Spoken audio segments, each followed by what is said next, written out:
Abatuuze abasula mu 200 nga baakukyalo Bukokobe ekiri mu muluka gw'e Namulikya mu disitulikiti y'e Buyende basobeddwa ekani mu kibira oluvannyuma lw'omulamuzi wa kkooti y'e Buyende Paul Kawuka okusala omusango ng'abalagira okwamuka ettaka eriwezaako yiika 8 kwe babadde bawangaalira nga luno babadde balikaanira n'omugagga Swaibu Balige Yobida. N'oli nga mu constitution ya Uganda edda yakoba omuntu ettaka lyamaze ku bwa myaka 5 ate tabwa kubuva nga tibakoze eki tibamufunire ku kintu kyo mugabo gwona gwona. Abantu tuli ku ttaka okutuzimbye kwa mayumba tuli abantu 8 n'abaana abatuuma n'abakazi average wise tuli abantu nga 18. Bw'abadde awo ensalayo omulamuzi Kawuka ategeezezza nti kkooti ekizudde nti abatuuze nga be bawawaabirwa mu musango guno tebalina bujulizi bumala kukakasa nti be bannyini ettaka erikaayanirwa ng'alaze nti ettaka lino omugagga Balige yaligula ku baminisitule y'ebyensimbi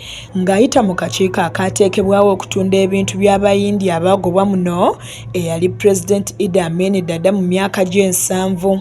The Suti land belongs to the plaintiff, having purchased it from the Ministry of Finance, Planning and Economic Development under the departed Asian Custodian Board. The defendants don't hold any interest in the Suti land. Ku kyokugobwa ku ttaka lino abatuuze bano omulamuzi abagatiddeko n'ekyokusasula n'ekyokuliyirira Balige y'ensimbi obukadde 5 zaafiiriddwa mu musango guno ng'ate zaakubaako n'amagoba okuviira ddala mu kiseera omusango waagusalidde okutuusa lwe banaamalayo ssente zino. Omulamuzi era asabye omugagga Obida okubalirira ssente zonna z'akozesezza ng'awoza omusango guno okumala emyaka 17 nga zino abatuuze balina okuziriwa ng'amateeka bwe galagira. Abatuuze abakulembeddwamu ssentebe waabwe Muhammad Bamuloba balaze obutali bumativu ku nsala y'omulamuzi nga baweze okweyongerayo mu kkooti ensukkulumu ye beebalamula kuba omulamuzi yalemererwa okwekenneenya obujulizi bwe baatwalayo.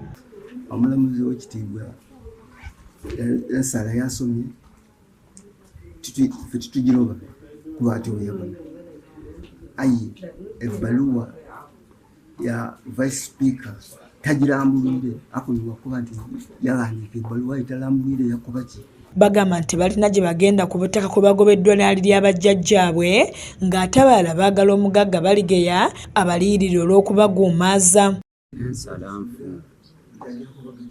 Ensala y'omulamuzi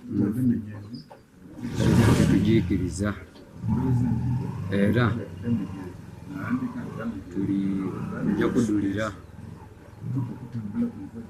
era eyo fayini ey'okuba mu kodi sente tetugiikiriza eryo ettaka lyaife okuva ku baadaada ye teyaleeta ku bantu. Yo omugagga Baligeya yeemulugunyiza ku nsimbi obukadde 5 omulamuzi bw'alagidde abatuuze okumuliyirira nga mu kulaba kwagamba nti omulamuzi yandibasalidde obukadde nga 3 kuba ettaka lye balikoleddeko ebintu bingi omuli okutema emiti n'ebirala ng'agasseeko nti ye ayagala kukulaakulanya kitundu ng'azimbako essomero n'omuzikiti ku ttaka lino. Era nze ge beeyongerayo tulida kuseetuka kabiri esente dirisingawo kyendidi obukakafu nabwo tulida kuseetuka bali kumala biseera byaibwe tukulaakulane kuba nze nagula ettaka eryo ndyenda ku omusigiti kusooka era nalyenda ku essomero ly'olusiraamu ate ne bali basiraamu. Asumani Mukembo yakusakidde eggulire lino ku lwa KSTV agaleero.